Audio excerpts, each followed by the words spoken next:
Chavakkad taluk library കൗൺസിലിന്റെ നേതൃത്വത്തിൽ പുതുവത്സര ദിനത്തിൽ ഇന്ത്യൻ റിപ്പബ്ലിക്കിന് ഇന്ത്യയോട് പറയാനുള്ളത് എന്ന വിഷയത്തിൽ സെമിനാർ സംഘടിപ്പിച്ചു.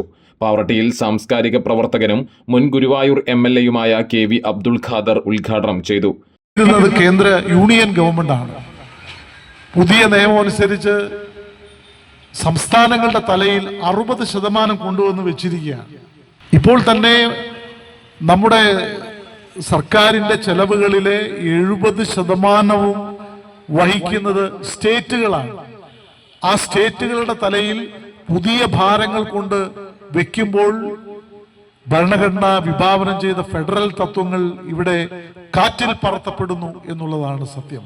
ഇതെല്ലാം നമ്മുടെ മുന്നിൽ നിൽക്കുന്നുണ്ട്. ഭരണഘടനയുടെ ആമുഖത്തിലും ഭരണഘടനയുടെ വിവിധ അനുച്ഛേദങ്ങളിലും സുവ്യക്തമായി പറയുന്ന കാര്യം നമ്മുടെ രാജ്യത്തിന്റെ ബഹുസ്വരതയെ സംരക്ഷിക്കും എന്നുള്ളതാണ്. Taluk library secretary KA Vishwambharan അധ്യക്ഷത വഹിച്ചു. സാംസ്കാരിക പ്രവർത്തകനും എഴുത്തുകാരനുമായ രാധാകൃഷ്ണൻ കാക്കശ്ശേരി മുഖ്യപ്രഭാഷണം നടത്തി. Mullassery panchayat president Mini Mohandas, taluk vice president TN Lenin, joint secretary PG Subidas, ജില്ലാ കൗൺസിൽ അംഗം KK മനോജ്, NJ ജെയിംസ് എന്നിവർ സംസാരിച്ചു.